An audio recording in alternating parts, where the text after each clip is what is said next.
Good morning, everyone. Happy holidays. Thank you for coming out and braving the cold temperatures and one of probably the last productive days of 2025. I'm Emma Chanlett-Avery. I'm the Director of Political Security Affairs at the Asia Society Policy Institute and the Deputy Director of the Washington office. I hope that you had a chance to grab the report on your way to the pastries in here. We owe a lot of gratitude to the U.S. Japan Foundation for their support of this project. And Jake Schlesinger is here. You can thank him in person if you appreciate the report. Also like to thank Sasakawa Peace Foundation USA and Dr. Akimoto and his staff for providing this venue, particularly Sayuri Smith, who was tremendously helpful. And I'd also like to thank my colleagues, Robert Snedden and Christina Lazinskaya, for all of their help in putting this event together. So over the course of the next 90 minutes or so, or I guess we got started a little bit late, so a little bit fewer than that, we're going to take a look at the state of the alliance and the dangers, the risks, and possibly the opportunities that are emerging from what I see as a really reframed security relationship. And now I sort of face a dilemma of my own making because as I put this panel together, I reached out to some of the smartest people that I know on the alliance. And now I'm struck with the fear that they're the best people to point out all of the flaws in what I wrote and all the deficiencies. So I'll just appeal to your, the holiday spirit of forgiveness as we go through this panel. I'm going to actually join the panel too, but first I'd like to introduce the people who are assembled here. You have their bios. They're all very impressive and wonderful people. But we have the farthest flung correspondent, Hiroyuki Akita, who comes to us from Tokyo, but via India and Bucharest on this trip. So thank you for making the time to be here. Akita-san is a correspondent, senior reporter for Nikkei News. He has served in Washington as well as in Beijing, writes regular columns. Really happy to have you here. Mira Rapp-Hooper, who wins the award for my most exploited friend for appearing on ASPE panels. Mira is a partner at the Asia Group and in the Biden administration served as special assistant to the president and the senior director for East Asia and Oceania at the NSC. See how good I am at saying that because I've had you so many times. So smooth. Jamie Morgan is a non-resident fellow at the Carnegie Institute of Science and Technology, has held roles at the Pentagon, also dealing with tech and Asia, and most importantly was my client when she was on the House Foreign Affairs Committee several years ago.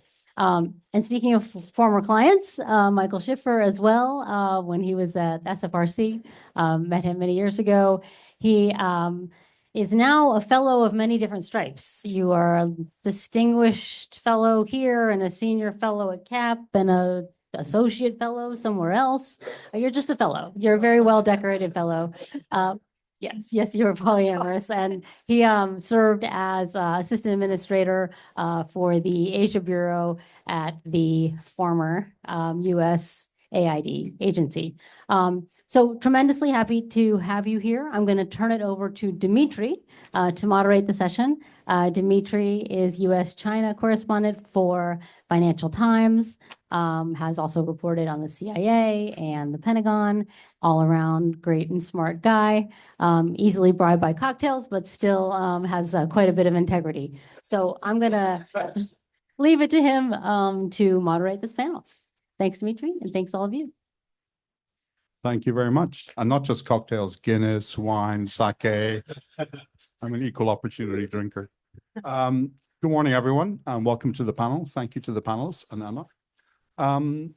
We're going to jump right in. I'm going to ask you all to rate the U.S. Japan Alliance on a scale from 1 to 10, where 1 is terrible and 10 is amazing. And then talk a little bit about why you think that rating is appropriate. So, Mira, I'm going to start with you. Oh, okay. So on a scale from 1 to 10. Like Trump, you can't say 12. Yeah. I am going to give it a 4. The 4 a blended average of a score that I would say is actually quite high for the alliance itself. But increasingly low, I would say, for the broader geopolitical circumstances surrounding the alliance and the degree of geopolitical alignment between the United States and Japan. So I'll take just a moment more to say what I mean by that. I think the alliance itself is in extraordinarily strong shape. I feel very lucky to have played a very small part in that during the Biden administration. I think we see that whether it's in the fact of Prime Minister Kishida's having launched what I would call really a defense revolution inside of Japan, Prime Minister Takaichi continuing to take that forward, or joint initiatives that we've struck out on together, like our new command and control arrangements. The ability of this alliance to be strong and prepare for the go forward, I think, is quite impressive. However, the reason that my score is not much higher is because I think some basic questions about the U.S.-Japan relationship and the ends to which it is served have been thrown open in the last several months. And these are quite challenging for the alliance and for Japan as a country to face down. The biggest question I think that faces us all in this moment is the question of who the United States stands with and what it stands for in Asia, and principally what the U.S. approach to and strategy for China is. And if the United States and Japan are not on the same page on that question, then the alliance itself can't act as it is intended. So just a quick follow-up, and this is a slightly leading question. If it had been the end of the Biden administration, what grade would you have given the alliance then? Well, then, Demetri, I would say we would be at an 8. An 8, very strong, but with a considerable amount of work to do and momentum that needed to be retained and sustained for us to keep on track for where we needed to be by the end of the decade. Jamie, 1 to 10. I've learned that we're giving feedback all the same time. Oh, let me turn my neck.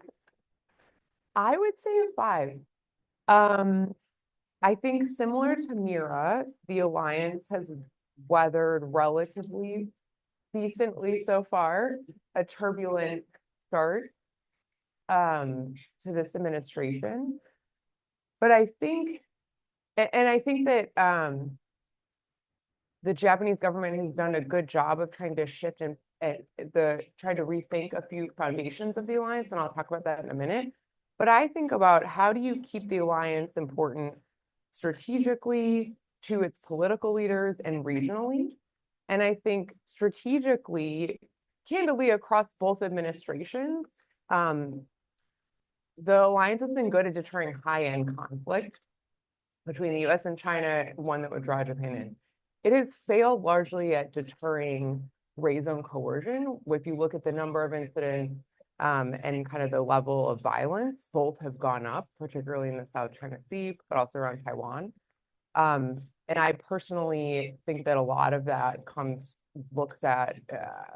revolves around there needs to be a shift at how we think about enabling regional partners to deter conflict more effectively. But I think, and we can get into this, if you think about kind of how do you keep the alliance strategically relevant, yes, it's about deterring conflict with China, but increasingly what matters to US political leaders, that is part of it, but it is not all of it. And I think there's a role for emerging tech and helping kind of the U.S. Japan Alliance being more about both innovation, bringing jobs to both countries, and also deterring conflict regionally and burden sharing. Okay, great. Thank you. Akita-san, and one quick thing that Emma didn't mention in his bio, Hiro claims to have introduced my wife and I, but neither my wife nor I can remember that, but thank you very much. Okay. So on a scale of 1 to 10. Okay, anyway, thank you very much for having me. Today's, topic is U.S. Japan Alliance, and I myself have gone through the... Before you tell me the thing, give me a number, 1 to 10. Okay, that is maybe 3. 3? Yeah. Okay. Yeah, because, Okay. yeah, anyway, I went through the stress test in India, struggling with the spicy food. And also in Romania, in Dream, Dracula and Demetri appeared, which scared me. And then I'm here. So anyway, to be serious, I think it's 3 because not because of the current status of U.S. Japan Alliance. Current status of U.S. Japan Alliance, I think it's like 8 to 7, but it increasingly there is uncertainty because of the two reasons. One is the U.S. Obviously, U.S. administration is starting to put more higher priority on the defense of West Hemisphere, and I'm not so sure whether it is just Mr. Trump individual or long-term trend, but at least in national security strategy, U.S. illustrated that highest priority is homeland defense and Western Hemisphere. I'm not blaming it. It is natural for any country to defend its own. So that is one thing. And second is that from the Tokyo perspective, the security environment has been deteriorating. Japan is surrounded by China, Russia, and North Korea. And then North Korea now have dozens of nuclear ballistic missiles that can hit not only U.S. allies, but U.S. So all this combined together, I'm not so sure that how sustainable of this current status, unless we transform it to be or transform it very drastically. That is my. Thank you. Michael, are you going to go lower than 3? Yeah, I sort of feel like we're playing that Price is Right game where you got to come closest to the price without going over and then block out the other people. No, I was actually going to go with 5, even though Jamie stole it, because I think we're sort of balanced in the middle, and I can see us going higher or lower quite easily in the days ahead.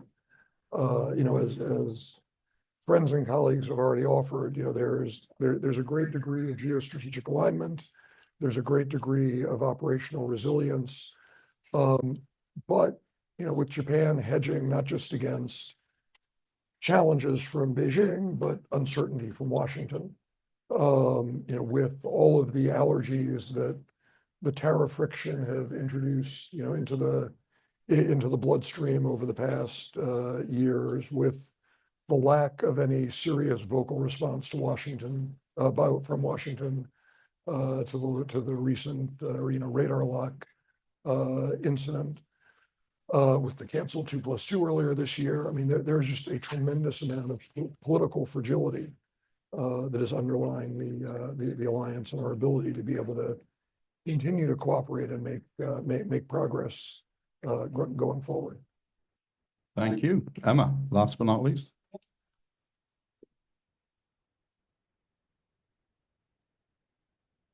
I think I go with a 5 too, but it's like trending lower.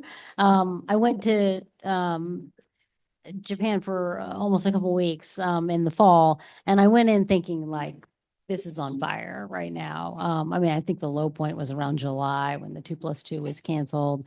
Tariffs negotiations were going nowhere, sort of arrested the crisis with a deal, but it really seemed to be struggling.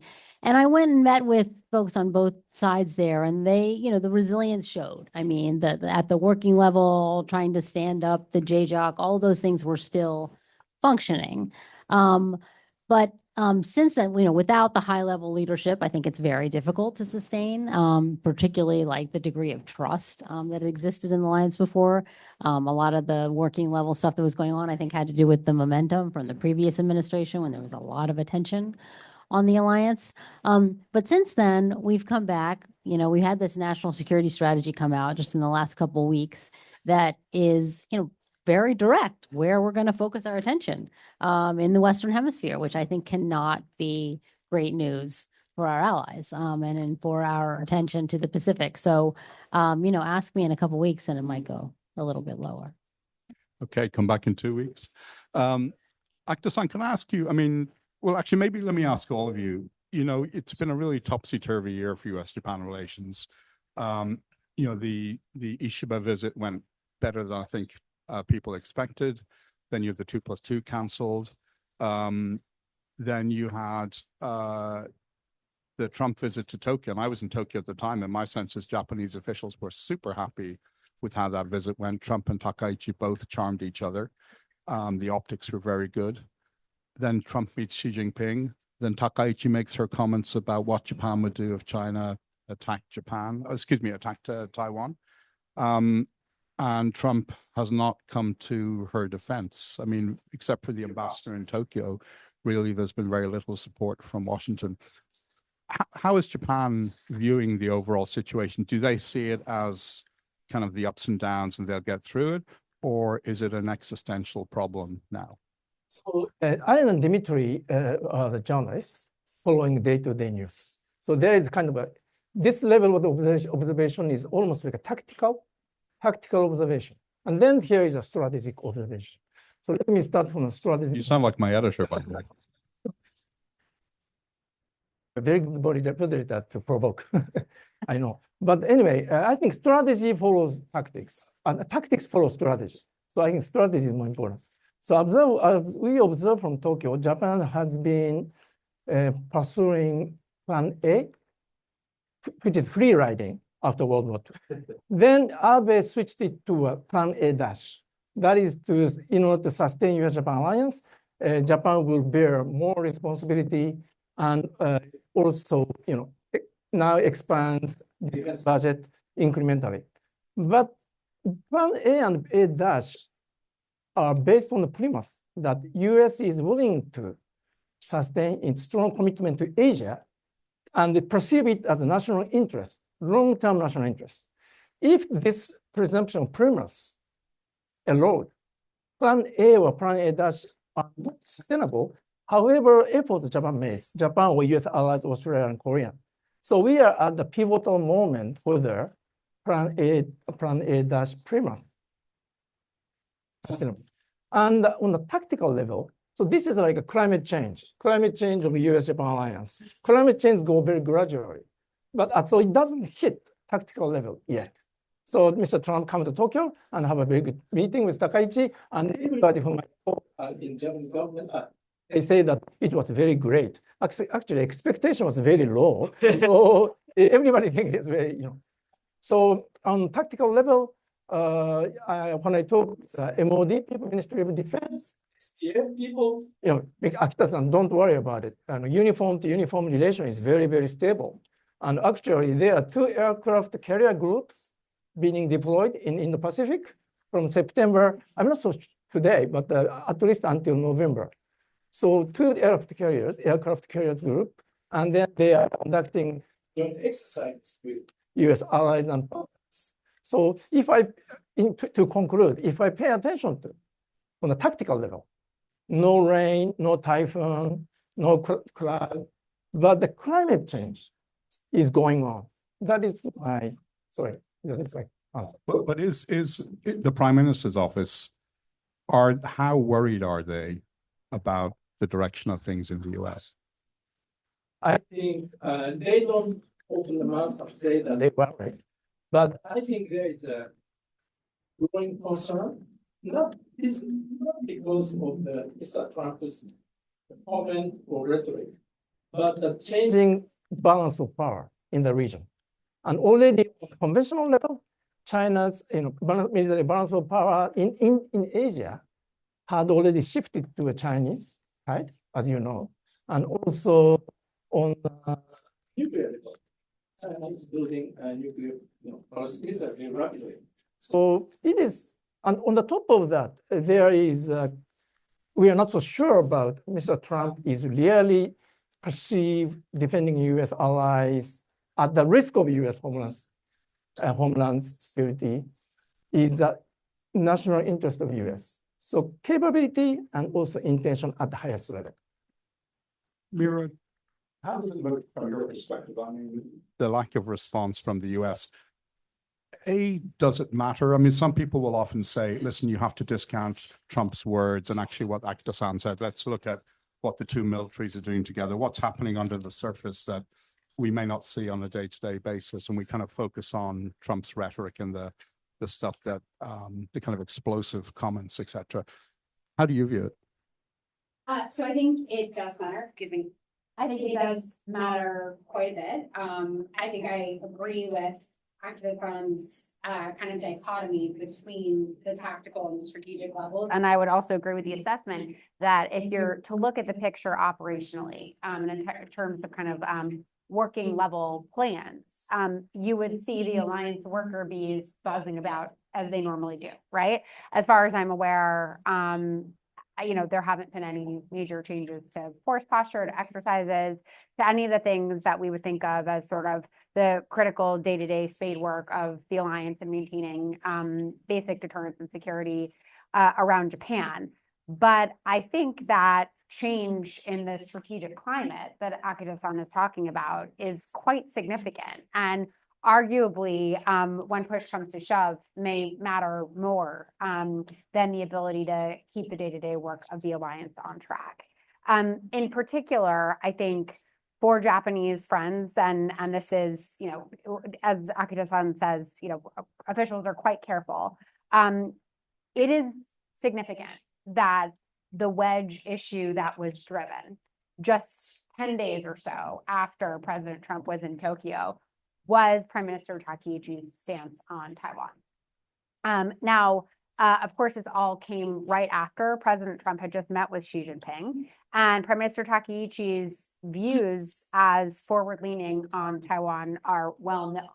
And while there's no doubt that she went a bit further than past prime ministers have in the way she framed up Japan's stakes in the situation, she also did not say anything that was inconsistent with Japan's past positions on Taiwan or the basic facts about the risks that would be posed to Japan should Taiwan be attacked. So it seems that the PRC chose this set of comments very deliberately to escalate, in part because she seemed to have taken a little bit of a risk, and in part because Beijing was feeling very confident about the place that it had just landed with President Trump, and probably confident that President Trump would calculate that he was not interested in escalating over the Taiwan issue at this moment, when he appeared to be on track to secure a trade deal in some months when he goes to Beijing. So in addition to the basic facts of the US response kind of underperforming what we would expect from any other administration on a bipartisan basis, and not a comment about, me having been a part of the prior administration, there truly is just a pattern of behavior that any administration would take when an ally becomes subject of coercion, and we haven't seen those basic checklist items ticked through.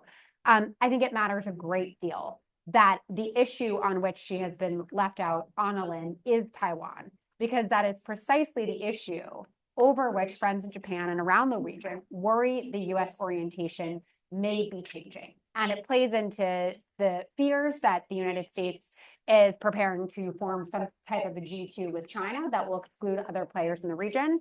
And it plays into fears that if push comes to shove and a really challenging situation over Taiwan does occur, whether that's a high-level contingency or some form of sustained coercion, that the United States and its allies will no longer be on side. So I think it is, frankly, too soon in this episode to know how exactly the lessons of this will permeate throughout the Japanese government and Japanese strategic thinkers.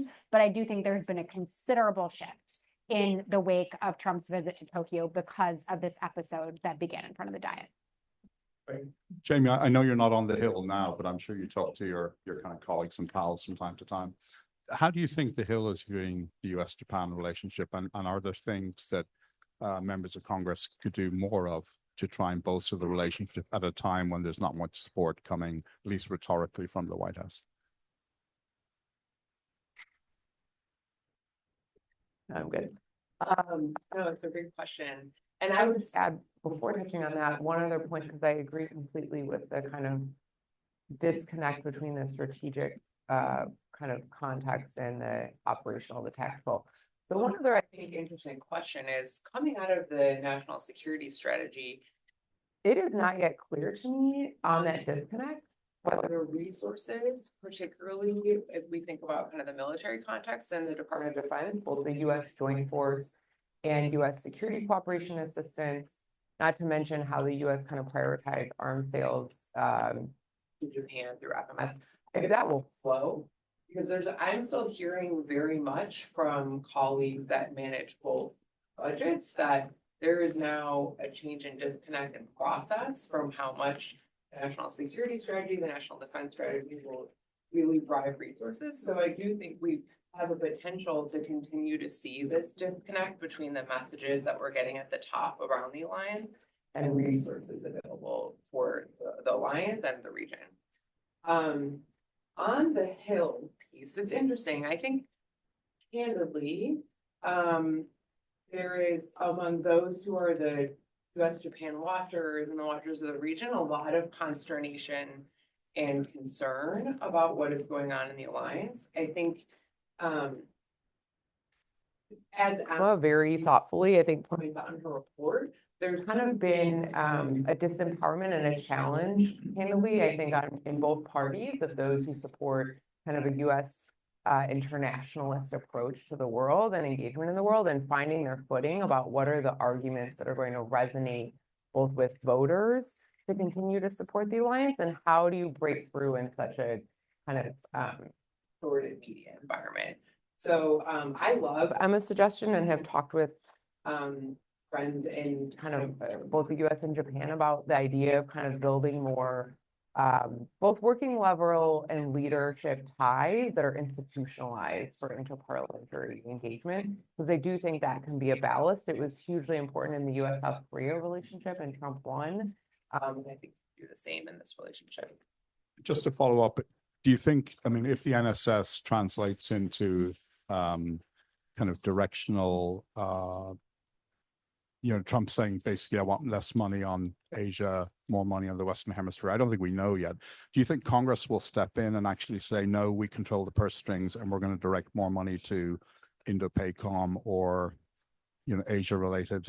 It's a great question. I do. I mean, I think you've already seen, well, there's a question of the authorizers versus the appropriators have pushed back enormously on other changes to U.S. alliance commitments, right? Both in terms of, I think it was in March of the rumors that the U.S. is going to change force posture commitments in Japan and in NATO, but then also when it comes to some security cooperation commitments, like to the Baltic states, the appropriators have just candidly not had the ability to do that yet because of the change in process. But and this is kind of getting into the weeds of those of us who follow legislative process. There's kind of a recognition now that I've heard from colleagues that now appropriations might move through reconciliation processes on a regular basis. So I do think you're seeing a pivot to those who care about where resources are flowing for key alliances to using those new paths. So I think hopefully next year we'll see more people kind of more on the front foot and ready to move. Michael, I think when I first met you, you were in the Pentagon. I think the only place in Washington you have not worked is the Supreme Court. Is that correct? There's still time. What are you hearing about what's happening between the militaries, the kind of the security relationships, the stuff again below the surface that we're not seeing, the stuff that Trump isn't talking about? Well, I mean, from former colleagues and friends that I've spoken to, and this gets very much at the point that Mira was making, right? The bees are still buzzing around, but without the higher level political guidance and higher level political alignment from the leadership of the alliance, right? Without a 2+2 to provide steerage, for example, it's really hard to be able to reach closure.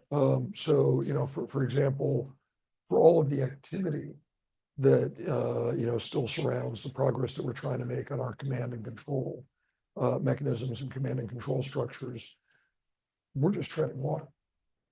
Right, and so that's sort of the problem right now is not the lack of activity, but the lack of forward momentum. You can have a lot of activity that leads you just to be walking around in a circle. Did you want to jump in on that? You look like you were. No, I completely agree. I think it's an essential point. And it picks up on something that I alluded to in one of my earlier comments. although I would have said, approximately a year ago that the U.S. Japan Alliance was in excellent shape, both operationally at the work of the U.S. and strategic alignment, it was always the case that we were going to need to maintain unbelievable momentum to get ourselves where we needed to be along the time frame that we needed to be there. Not least because this defense revolution that Prime Minister Kishida kicked off brings Japan from substantially behind in its defense spending and its capabilities and its ability to provide for its security in its own region alongside the United States. And even just basic things like how Japan thinks about its force structure, its force posture alignment, its preparation for a Taiwan contingency are all very slow moving, kind of beastly muscle movements to have to take on. So the kind of dizzying pace was not something to ever pat ourselves on the back about. It was what was necessary to keep up with the level of challenge that we are facing and that candidly we are still facing. And stasis or kind of busy bee behavior without that momentum amounts to falling very much behind task. Michael, just to follow up on one more thing in the military area. I mean, during the last few years, and before the Biden administration as well, U.S. commanders, Indo-Pacific Command, etc., Chairman of the Joint Chiefs, others, were constantly talking about deterrence. I mean, it was rhetoric, but they were saying things out loud. The Pentagon has not 100% cracked down on commanders speaking, but Paparo did one panel at the Reagan Forum, but he has not spoken himself, given a speech or something like that since, I think, March.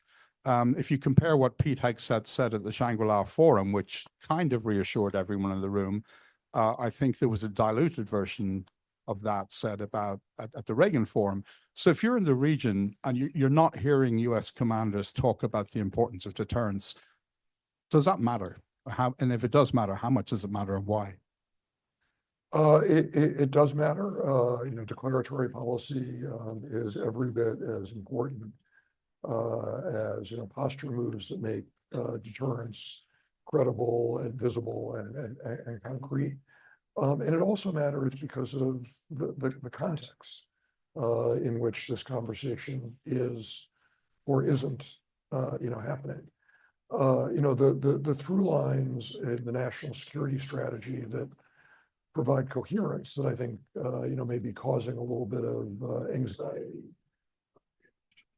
Or one, that it views alliances as one-sided affairs, right? And that I think is sort of consistent across a number of statements and actions that the administration has taken.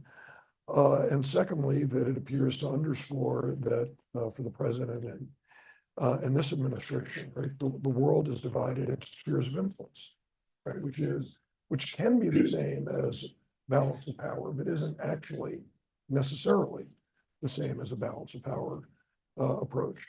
And if you believe that the United States is moving into a period in which Russia owns Europe, we own the Western Hemisphere, and China owns Asia, but that has profound implications, right, for what deterrence is all about. Right? And so I think that context matters tremendously. I like to think that context too. I'm sorry, it's explicit, right, in the national security strategy that we have the Trump corollary to the Monroe Doctrine. And it says explicitly too that alliances are about targeted partnerships on American priorities, which is a very different way of framing the alliance versus a values-based, multidiscipline, broad-based partnership. I was just going to say that in Ireland, we think that Ireland owns Europe, but we sometimes let others jump in.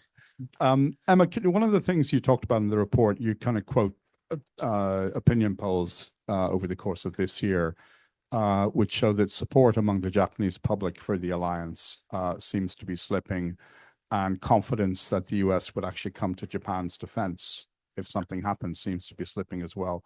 What do you think is that Trump driving that, or is there a more fundamental undercurrent that's not just related to the current administration? I mean, I think that Trump has certainly amplified that anxiety based on his statements about Japan. The opinion polls, though, have generally always been pretty high for the U.S. Japan Alliance. So that's a departure. You really see a degradation in that confidence that the United States is there for Japan. And in terms of coming to Japan's rescue, too, in spending time talking to folks in Tokyo, really saw that taboo about talking about Japan developing its own nuclear capability, weapons arsenal, had softened considerably. That used to be sort of like you tiptoe around it, and get brushed back. And I felt that there was an appetite for engaging on that topic. I don't think it's the same as in South Korea, where I think that there's, much more forward-leaning interest in that. But in Japan, if you're feeling this vulnerable and the security environment in your neighborhood is degrading as precipitously as it is right now, and you don't feel like extended deterrence is, so solid anymore, and I frankly think extended deterrence has been a tough sell for a long time, then you go for something that can protect you, and that they have the capability to do. I'm not sure how long it would take. I don't have, insight into that. But I think that you're going to start to see more conversations about that, at least at the margins. Just a quick question, and maybe you don't know the answer to this, but when Trump met the South Koreans in South Korea and said the U.S. would help them develop nuclear propelled submarines, it's very, very vague. What impact did that have in Japan, do you think? Well, it's tremendously vague, obviously, the details of that. But I think that Japan certainly took note of that. And, South Korea has always been like sort of a half step ahead on demanding these sorts of things from Washington. The Washington Declaration that happened in the last administration was a step in that direction. I remember Japan then saying, wait, why don't we have a Washington Declaration? But again, because of just to remind people, the Washington Declaration was the assurances to South Korea that there would be more transparency in how the United States made decisions on using their nuclear weapons. The nuclear consultant group or something was established then. But Japan, I think because of the skittishness about talking about nuclear weapons, didn't, as far as I know, come right up to asking the administration for a similar document. And I think the same thing with nuclear subs. There's folks who say, why aren't we offered this? But again, there's some in the security community that think that South Korea wants this to have a latent nuclear capability. And I think that gets it's a tricky conversation in Tokyo, trickier and harder with their public. But I think my impression is that going down that path a little more loudly would be really difficult for Japanese society to deal with. Akita-san, I know that you are super keen on talking about extended deterrence.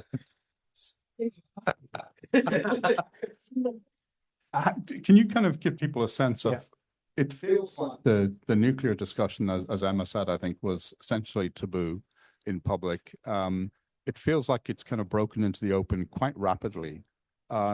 Is there, what level of support do you think there is right now for Japan changing the way it deals with everything from, should it try and have nuclear propelled submarines?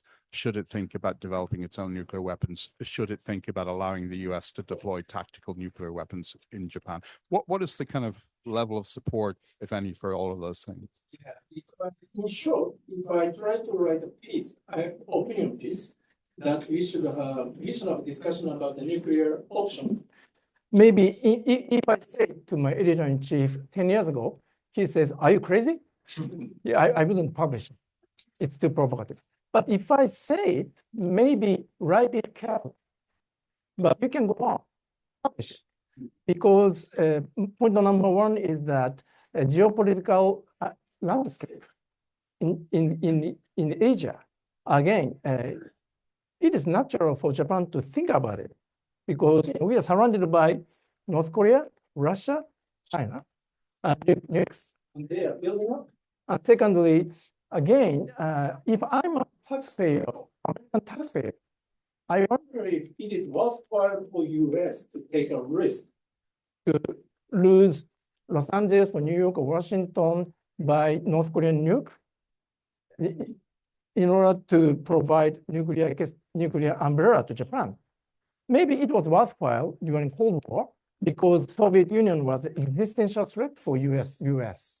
But now, I'm not so sure. I'm not so sure that Japan or US allies can ask US people to take a risk to lose big city in return for providing nuclear power. So in this situation, point number two is that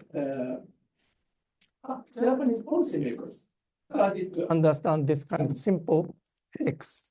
And I don't detect any official conversation or discussion, internal conversation within government about the nuclear option. They say because it is too risky. If people like Demetri and I leak the information and report it, it's going to be a big sensational story. So they are very careful. But when I talk individually with the Japanese policymakers, they at least agree with the need for us to think about it. And thirdly, as you all know, Japan has a strong allergy against the nuke, and because of Hiroshima and Nagasaki, including me. I don't want the nuclear option is the last option that I want to adopt. But at the same time, this trauma works either way. In past, Japan never wants to think about the nuke because of this trauma. But this trauma could work in a way that we never want to have the same experience of Hiroshima and Nagasaki. And this trend, this aspect may lead to the public opinion that, if North Korea and China, or if Putin would blackmail Japan with nuke, maybe we should think about it. So people in Hiroshima and Nagasaki, I don't think they want to think about it, but that this trauma could potentially work either way. So I think because of these three reasons, I think I can write a story about it is time to discuss about it without any Have you written a column on this that we can share with everyone? get a good advice from Demetri about how to survive in Financial Times and Nikkei by writing a very provocative story. Mira, one of two things. You earlier this year, I think it was Foreign Affairs, but I might be wrong. You wrote a piece basically saying anyone who thinks the world in the US will kind of return to where it was after Trump, to where it was pre-Trump, is essentially delusional. And then your former colleague, Tom Wright from the NSC, had a piece, I think yesterday in the Atlantic, if I'm not mistaken, basically saying the rules-based order is over. People need to understand that. Do you think the rules-based order is over? And if it is, what does that mean for the U.S. Japan Alliance? Small question. Thanks. So I'll start with my sort of annoying political scientist proviso on for just a moment, and note that the rules-based order, quad rules-based order, is not one thing, right? It is not some kind of crystalline structure that was summoned in its entirety and has persisted unchanged since 1945. It's a sort of broad collection of rules, norms, laws, practices, alliances, international institutions, multilateral organizations that grew up alongside one another in a very sort of complicated, intertwined, multidimensional, multi-layered process. But nevertheless, I think is useful as a shorthand to describe the nature of post-war geopolitics since 1945, messy, complicated, as they have been. And for all that, there were many flaws to this period.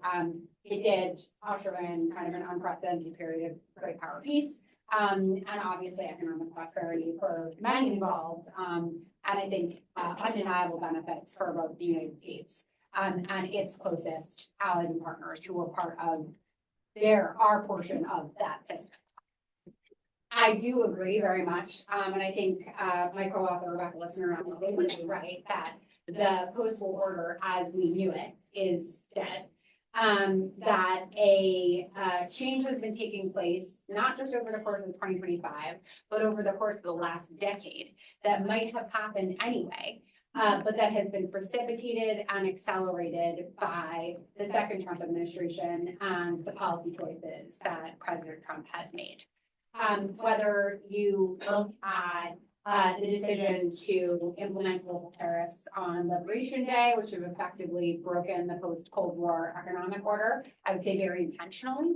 Trump administration officials make it clear in their statements that the objective of the tariffs was to break the post-Cold War trading order.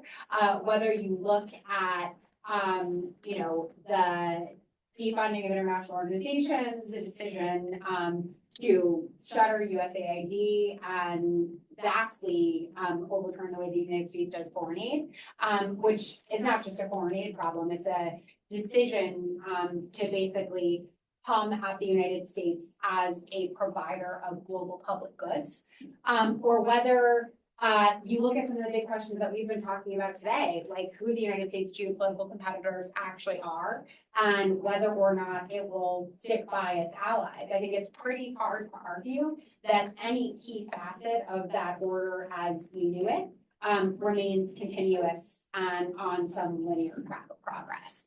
Part of what is so challenging about this moment, however, because the kind of twilight of the order has been precipitated over the course of the last several months, is that something is ending without us knowing what the new thing is.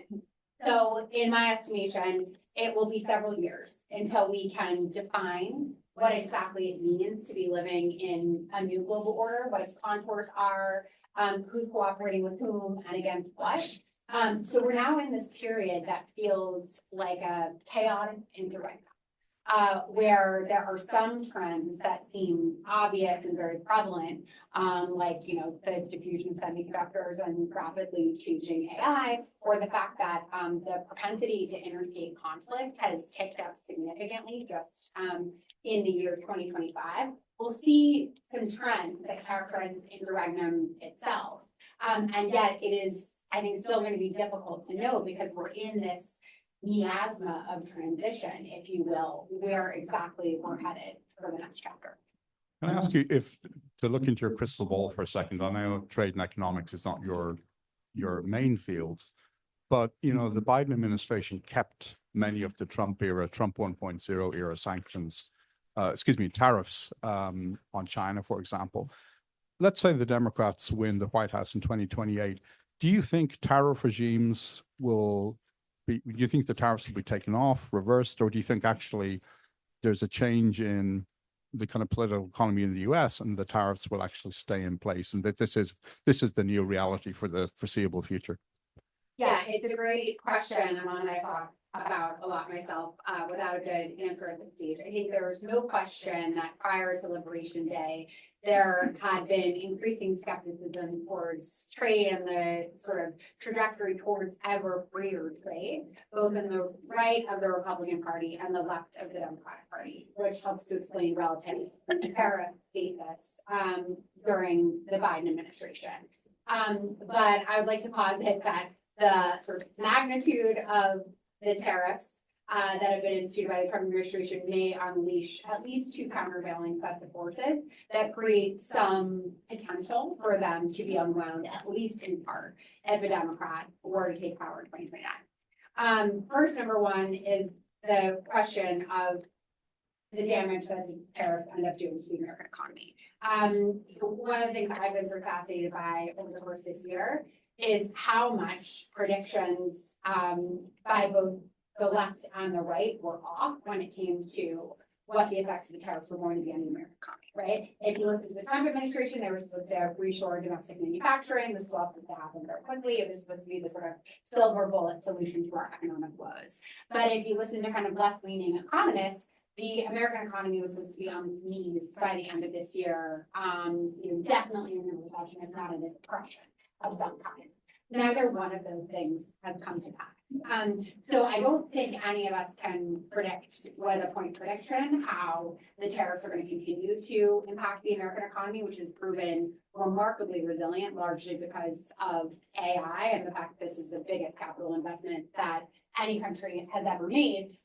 But if they do create a drag through 2026 into the midterms and beyond, I think that increases the likelihood that anti-tariff arguments become politically saleable in the midterms and the presidential elections. And then there is a political coalition for at least winding some of them back.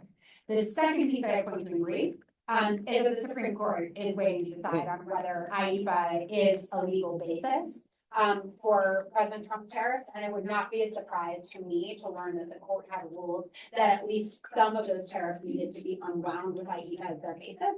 My expectation is that the administration would then scramble to reconstitute the tariffs under other authorities, but that would create a multi-month period of administrative chaos in the American economy that again might create the political coalition for back. I'm pretty sure that USTR Jameson Greer has a whole bunch of things in his top drawer that are ready to come out if they lose the Supreme Court. Lots of different numbers that most people don't understand. You talked about AI. Jamie, I know one of the things you've been working on a lot is technology in the alliance. Are there things that the US and Japan are doing together, or things that Japan is doing that could be brought into the alliance in the technology area? Right. Yeah, thanks. I think it's an interesting question and one I've been thinking a lot about, because I think you've seen a lot of, historically, I think as many of us know, there's been a lot of reticence in Japan's main technology industries and manufacturing industries to wade into defense for understandable reasons. That has been shifting in a few important, I think, and consequential ways. And some of it, kind of, many folks on the panel have been anchored in initiatives that were started in the last administration, but have continued. So, for example, Japan set up the Defense Innovation, Science and Technology Institute, which is like a combination of DARPA and DIU in the United States. But I think it's had some really interesting plans and is structured in a really thoughtful way to both focus on a few key technology areas where there's a lot of synergy between what Japan is doing in terms of innovation and where Japan's industry really has a lot of expertise in the US. And it's kind of working to build up what I would argue can be new kind of grounding forces in the alliance. So I think robotics is one really interesting area. If you look at the two industries, Japan is known, in general as kind of a leading center of robotics. But when you look under the hood, the kind of how Japan became a dominant player in robotics is an interesting story, I think, that could be an allegory for a lot of different tech collaborations. So robotics initially, the first robots were designed in the United States. Japanese industry overtook the US robotics industry in the 80s because US robots were really expensive, exquisite. They were general purpose, which we now hear used a lot in AI, but they were general purpose robots. And it costs a lot to build them and to manufacture them. Whereas in Japan, the industry specialized and focused on narrow task-specific robotics, which made them lower cost to build. And today, Japanese industry, therefore, is dominant, both, I think, second in the world in terms of specific areas of robotics, but in particular is able to build robots at scale. So that's like one area where the alliance, you could see, as the US Department of Defense and kind of I would say the broader interagency and White House looks at how do we bring commercial tech into the military more, where there's a lot of overlap and where US industry is really good and has a lot of specialty in kind of AI and exquisite robotics. And you could see a lot of opportunity then for US and Japan to work together to kind of scale both for military use and kind of non-kinetic activities, but then in other areas. And let me just say quickly why I think that's important and could be an allegory for other tech areas. I talked earlier about I was thinking about how do you keep this alliance from Emma's report kind of important strategically, important to leaders, and important to the region. And for better or for worse, at least in my conversations with a number of colleagues both on the Hill and the Department of Defense, now Department of War, a huge center of gravity for the U.S. military right now, for U.S. political leadership in the defense space, is in commercial tech and innovation. And I think the more you can build, and I'm hearing from industry more and more interest in both Japanese industry and American industry in robotics and AI, and some elements of quantum manufacturing and collaboration, especially as Japanese restrictions around defense exports come down. And I think those can be really anchoring forces that might start in industry, but then can seed and work its way into government, especially as there's so much connectivity right now on the US side between defense industry and investors and the government. So I think there's a lot of opportunity there. It does have long lead times, as Mira said, but could be an important pathway into the future. Just give me a practical example of where robotics could be used in a military sense. Yeah. It's a great question, because a lot of people think of like killer robot that's going to go shoot people, but the reality is a lot of that is not what I'm talking about. But there's a lot of other really important, difficult tasks that could be taken up. So when you think about and you look at in Japan's military, there's been a recruitment and retention and personnel issue for years. In the U.S. military until recently, there's been that issue as well. One of the areas that really lends itself to less people doing the work is the physical movement of goods. You have a number of heavy pieces of equipment that have been wrapped up in a highly specialized way that get moved onto a pallet, that get moved into a military transport aircraft to go forward into a theater, right? A robot can do most of that work. And the synergy there between kind of American industry expertise and Japanese industry expertise is that you might need a robot that has generalized intelligence for logistics as an operation, but most of the tasks are going to be very specific. So you could envision a world in which there's a collaborative research, development, and production initiative that leverages U.S. more software and AI industry expertise with the kind of manufacturing ability to build at a low cost way and at scale robots. I also want to ask you about AUKUS. I mean, AUKUS Pillar 1 is the submarine deal, as everyone knows. Pillar 2 was these kind of high-end technologies, projects that could come online quickly because the submarines will take decades. Actually, that's not really happening. The Pillar 2, I don't know anyone who can give me a concrete example of something real. And there was excitement for a while that Japan could be maybe not brought into AUKUS, but have some form of JAWKUS, a terrible acronym. Is there anything Japan can do, or if the Brits, the Aussies, and the Americans can't do anything together, is it just totally unrealistic to think that Japan can be brought in at this point? So I don't know that it's unrealistic so much as if I was sitting in Tokyo, I would ask myself, is that the best place to put my energy, to be honest? I think back on this meeting I had in my last year at the Pentagon where a colleague and longtime friend from MOFA, the Japan Ministry of Foreign Affairs, brought in this big piece of paper that was about this big. And it had a chart and graph all in Japanese, and I don't read Japanese, but he then sat down and explained that it was his matrix way of following all of the minilateral institutions that the US and Japan were a part of and who organized it and who managed it in the Japanese government. And it was a facetious way of both applauding all of the work that had been done, but saying this is unwieldy at this point.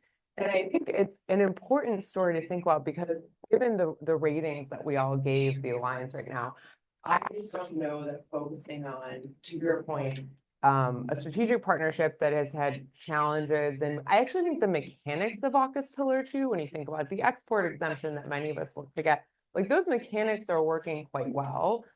But have they produced strategically and has it produced strategically and operationally meaningful capability? No. And so then, and does it have salience with the White House right now? No. So not maybe as much as many AUKUS proponents would like. It's still alive, and I think the recent AUKUS ministerial or the recent AUKUS leaders meeting was important in kind of re-energizing. But it just wouldn't be where I would focus. The final thing I'll say is there are specific areas. There's also like some technical questions if Japan wanted to be a part of it, because statutorily in advanced collaborative research, in order for US taxpayer dollars to go into it, right, each country joining actually has to bring a comparative advantage in the technology they're working on. So there are also some practical things to work through, but I think strategically it wouldn't be where I focus. Michael, earlier we were talking about USAID and you were the top Asia guy, USAID. The agency has obviously disappeared. You know, Japan has a long history of overseas development assistance, a more recent history of overseas security assistance.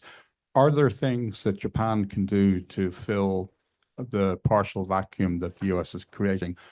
Or is Japan under budgetary and kind of fiscal constraints itself, and that you can't actually really be too optimistic about how much they can do?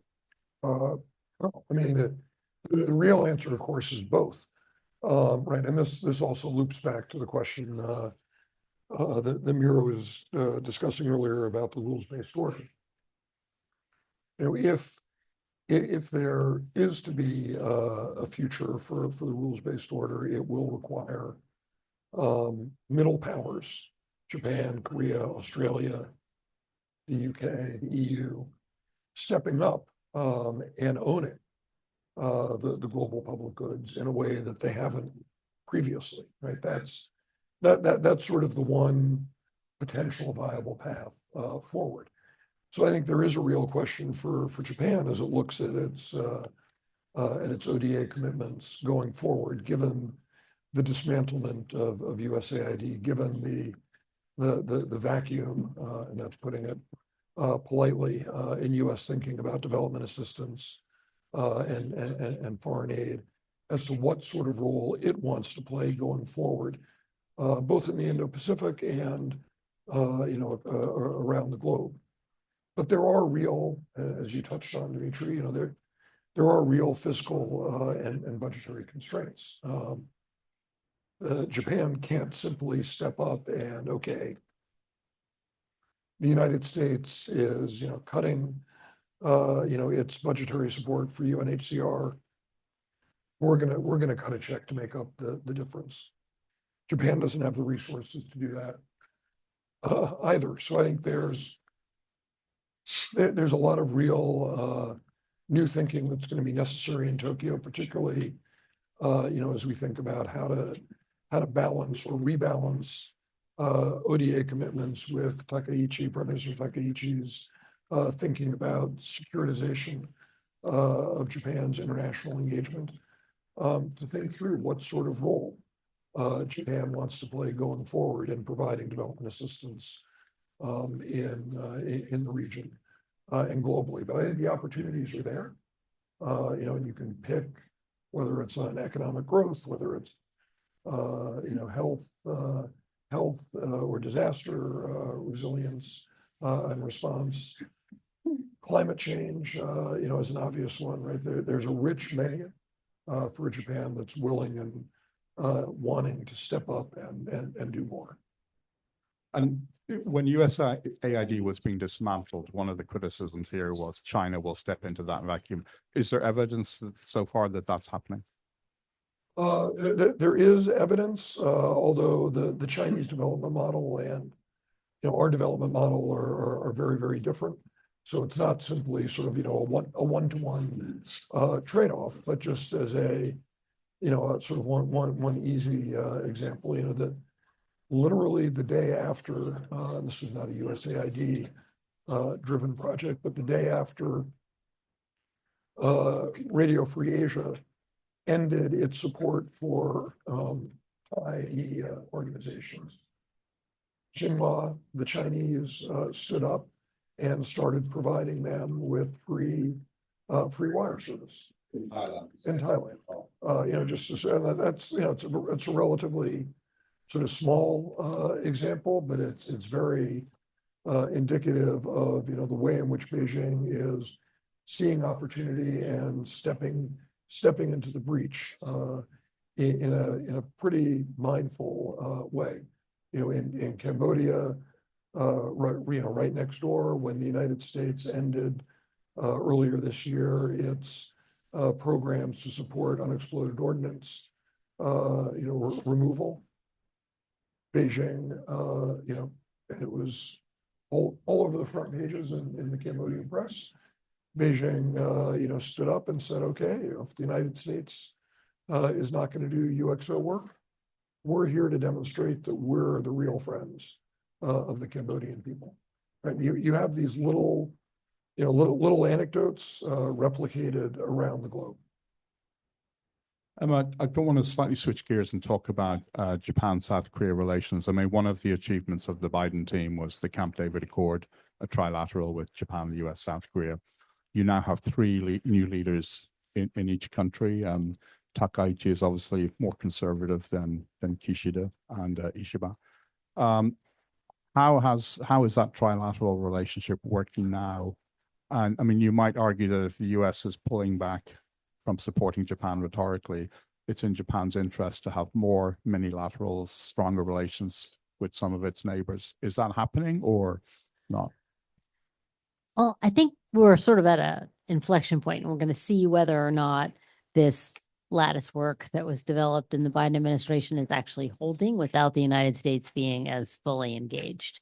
And in my mind, at least, of the minilaterals that were developed, I think that the U.S., South Korea, Japan one is the most important and the most fundamental in terms of maintaining some degree of stability in the region. But we need to look at basically how strong the leg between Tokyo and Seoul is now if the United States is not going to be facilitating that trilateral cooperation. I have to say I've been quite impressed with President Lee's pragmatism, coming from a progressive tradition that generally has been a lot tougher on Japan and more skeptical of Japan. I think that Lee has shown some political courage, as Yoon did before him, actually, but it's even more remarkable coming from Lee. And similarly, I mean, Takaichi, when she came into power, there was a deep fear that she was just going to smash that relationship based on some of the things that she said before. But, in her first week in office, went to APEC, met with Lee, said the right things, have followed up.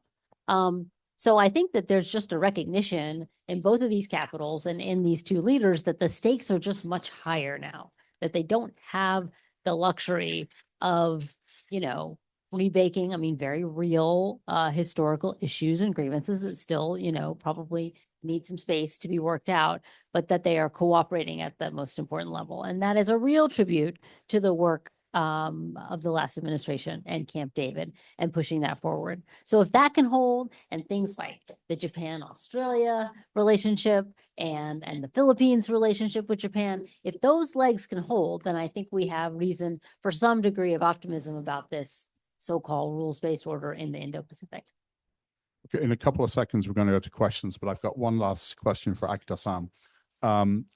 What is the mood among the Japanese public about China and how has it shifted? And I don't mean too many tourists and all that. In terms of China as a threat to Japan, does the average Japanese person feel China as a threat, and how has that changed?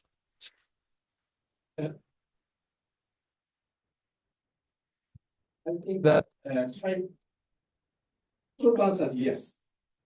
Japanese public perceive China as more day-to-day and also strategy, challenge and also potential threat, because in past, Japan has been pursuing, Japan believed that Japan can separate economic cooperation with China, and then its security and potential and so on.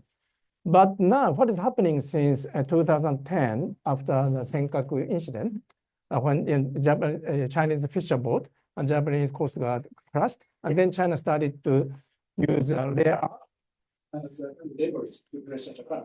Japan realized that Japan is maybe the first Western country to have faced the well, weaponization of dependency by China. And Japan thought that it was a temporary phenomenon, but now what we are watching is that China is launching massive economic warfare by using all Japanese economic dependency in Chinese market. So that is one thing. And also second thing is that if there is a risk of Taiwan contingency, and if this risk will go up, risk for Japanese companies to have a massive production operation in China will go up. Because if Japan engage in directly or indirectly, if when US engaged in Taiwan contingency, it is very likely that China will take all Japanese companies' employees as hostage, or some of them, and then maybe they will not be able to come back to Japan. So that kind of a geopolitical risk will increase the risk, economic risk and security risk for Japanese company to maintain operation in China. And it is same for other Western companies, but let's say if German company have a big operation in China, but I don't think that German will directly involve in Taiwan contingency or indirectly neither. So for them, risk is lower than Japan, but Japan is up. So that is the difference. Okay, great. All right, let's take some questions from the audience. Any hands? Yeah, of course. There.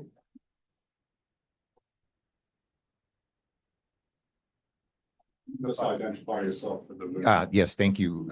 Jake Schlesinger with the United Japan Foundation. First, thank all of you for a remarkable panel, and Emma for a great report, and Demetri for brilliant moderating. And I actually do want to say comment first, which is that Michael was being very modest when talking about USAID and not mentioning that he wrote co-wrote a fabulous report with Jim Gannon. Japan can fill the gap on that, or at least ways Japan can. So I encourage you all to take a look at that. So my question is, so you all painted a rather happy picture of a world that is at best uncertain and at worst chaotic and dangerous. And I calculated an average of 4.4, I think was the was your view on the alliance. Question is, that was sarcastic. The question is, so what, rather than analyze it or hand wring, what are things that could be done by folks in this room or people like us? Meaning, what are areas of research that might fill a gap that would be useful? What are connections that could be made that currently maybe don't exist, or conversations that could be happening that aren't right now, either in the US, in Japan, or combined? Just what would be if you had to name a productive, forward-looking action research report, what would it be? What would I say about?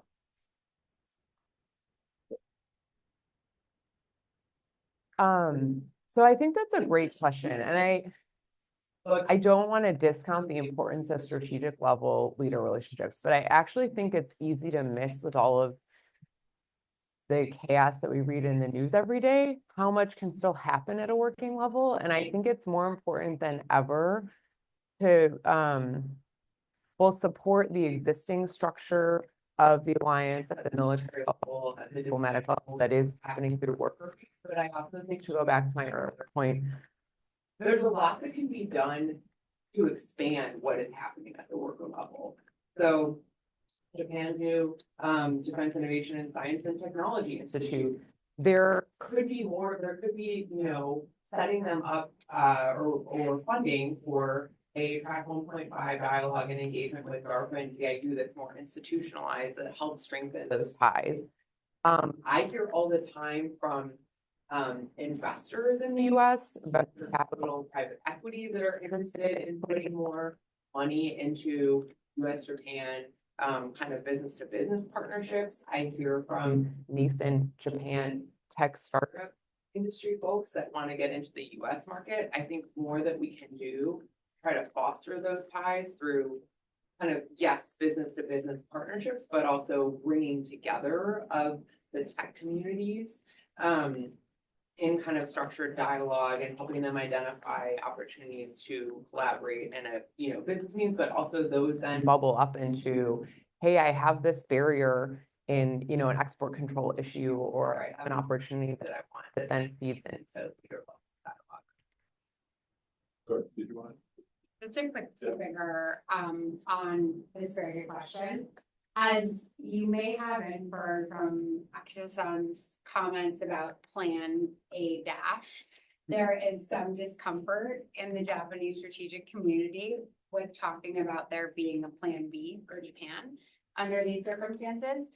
If there is a Plan B, it looks very different than what Plan B looks like in Europe for obvious reasons related to the structure of our partnerships there. But if there is one, it has to be some kind of fusion of the existing lattice work partnerships with reduced reliance on the United States, in which Japan is a leader. I think until Prime Minister Takaichi came into power, it was not clear whether there was going to be enough political stability in Japan for Japan to take on that leading role in the nexus of the lattice works if it wanted to be. But now that we appear to be in a period where she may have some running room, a report I would love to see is one that tackles the question of what it actually looks like on an issue-specific basis for Japan to bring together all of these partners that are extraordinarily capable, and American allies amongst us amount to American GDP, albeit not GDP as a percentage or defense spending on GDP, but a breakdown, kind of a placemat of what Jamie's colleague brought her to explain the kind of lattice work order that had emerged. But this one, identifying the ways that Japan can lead the other partners who are with it in critical and emerging technologies, on economic security, on defense issues, on development assistance and foreign assistance. That would be a really useful way to start the community, to help this community start conceptualizing what it means to move forward with a subtle Plan B. Gentleman, you got a hand up a second ago.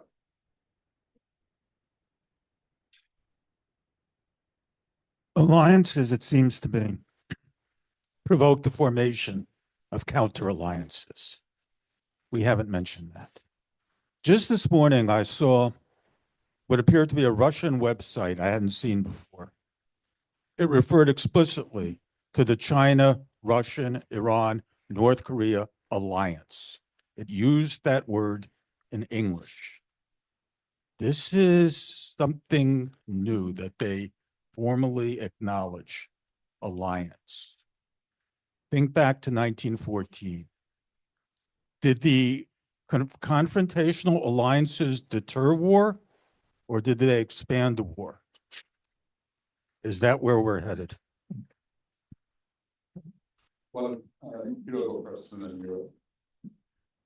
Actually, Crinks, yeah. So when Kishida said that today Ukraine is tomorrow's Asia, it is a moment for Japan to start to realize that there is the emerging connectivity or linkage between Europe and Asia security situation due to the emergence of axis between Russia, North Korea, Russia, China. So what is happening now is that, of course, all we know that North Korea's troops are fighting in Ukraine, and China is providing massive dual-use materials and also machinery for Russia to mass-produce weapons. That is all we know. But what we are facing now is that in return, Russia is also expanding its military assistance to North Korea. Specifically, Russia reportedly provide more sophisticated missile technology, and also Russia shares a lot of innovative drone warfare skill with North Korea. They do that. And also China is learning a lot of lessons from the battlefield in Ukraine being shared by Russia. So that is making Russia and North Korea to have more upper hand against the U.S. ally in Asia, and their behavior are becoming more and more, tough. So the risk is that risk for Japan and also Europe or U.S. or as regards to this trip is that nightmare worst case scenario is not the defeat of Ukraine against Russia, but the worst case scenario is a simultaneous war, both in Europe and Asia, because of this connectivity. So in that sense, there is an analogy between now and 1938 or 1941. You know, of course, the analogy is very tricky, but I think there is a growing relevant analogy. And especially if trying to embrace very, very favorable ceasefire agreement, maybe we will go into a 1939 moment. Yeah.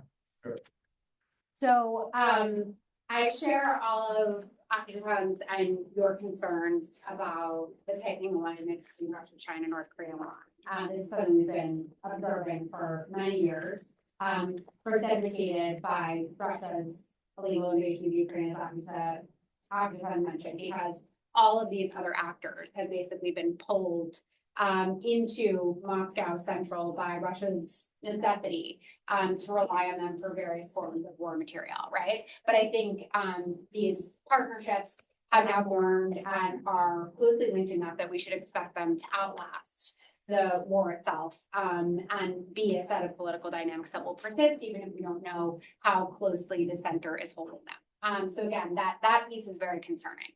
However, and again, sorry, political scientist alert, I would push back against the comparison between 1914 and today's alliance system. And the reason that I would do that is because these two types of alliances are categorically different international instruments in terms of what they intended to achieve and prevent. And I actually think the relative dangers of the pre-World War I alliance system do give some cautionary tales for what we should be thinking about and trying to manage now. But the conclusion is not that alliances are dangerous. It's that alliances with unclear signaling and insecure commitments are dangerous. And we'll say just a tiny bit more about that. Prior to World War II, when international parties formed alliances, they were basically doing so to deter or prosecute specific wars. Alliances and alignment patterns would change relatively frequently. They would last maybe 5 or 10 years. And the contents of those alliances would almost always read on paper as to describe the particular contingency that they were trying to prevent. So France and Russia before World War I preventing a particular war. They knew exactly where the battle lines were going to be drawn, how many troops were going to be necessary, what material was going to support that. The thing that was so innovative about the American post-war alliance system is that it extended a wide range of far-flung commitments to NATO and then to our allies in the Indo-Pacific, albeit with indefinite end dates and blanket security guarantees that were intended to prevent and deter any war that could possibly occur between that ally and a prospective adversary. They were essentially, what I called in my PhD dissertation on this topic, as you may have inferred from this long-winded answer, absolute alliances. In the sense that they were not contingent, they were not specific, and they were to go on forever. No American ally has ever been the victim of an unprovoked attack since this alliance system was in place. The only time an American alliance was ever invoked was when the United States was attacked on September 11th, and our NATO allies invoked their side of the commitment to come to our aid. So I think it's a hard case to make that American alliances, as currently structured, have been destabilizing or provocative of adversaries precisely because they have persisted for so long without any of that behavior being measured. But what we do know from the pre-World War I period and from every prior alliance period, including up to and through World War II, is that when deterrence isn't clear, when high-level political signals are mixed, and when they perhaps do not match what is going on at the worker bee level, at that spade work level of day-to-day operations, if the president's statements, for example, don't match what Indo-PACOM is doing, we know that under those circumstances, alliances can invite miscalculation, misunderstanding, and deterrence failures. And I think that that's what we'd all like to see us prevent in this period.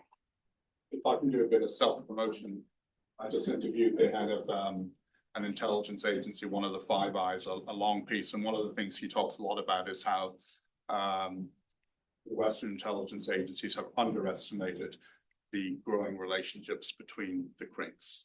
even if it's not an alliance, they're definitely much stronger. I think, woman on the back, on the right. This is our last question, so. Oh, thank you. I'm Zheng Jia. I'm from China's Taishan Media. So I have a question about the recent tension between China and Japan. And I guess my question is directed to Mr. Akita and Demetri too, because your reporting on China issues are very famous. So I wonder, what does a possible off-ramp look like to you? Does it start with, for example, a Keidan Lin's visit to China, maybe in January, or if we really want to achieve a breakthrough, does it have to be a visit from one of the senior Japanese leaders with a letter from Prime Minister Takaichi? Just wondering what's your take on it. Thank you very much. Actually, 2 points. And one is question is, what is the best end state that Beijing and Japan can hope for in the incoming years? For me, it is not the friendly relationship, unfortunately, because Japan is a U.S. allies. And and China tried to establish its sphere of influence, also aligning with Russia. So strategic direction are completely different. So it is kind of unrealistic to hope that China and Japan will go back to a friendly relationship era. And that is, based on that, maybe end of state, Japan and Beijing should pursue, should achieve, make effort to achieve, is the coexistence with the certain tension over the territory and history, but stable coexistence. And that is not unrealistic to hope for. That is my first point. And second is more specifically, I think that the next year's APEC will be hosted in China, Shenzhen. So in Tokyo, there is a discussion that if President Xi will invite Japanese Prime Minister to APEC, if he doesn't, it is kind of very extraordinary, because Japan is a member of APEC. Japan expects that President Xi will invite, but in order to meet, in order to set up bilateral meeting, I assume that there will be a lot of unofficial talk between Beijing and Tokyo about how to fix this situation. And I'm not sure, and I don't think it is a good idea for Takaichi to take back a comment, because it will mean that China will give a veto to a Chinese leader of China about what she can say. So I don't think it will never happen, and it shouldn't happen.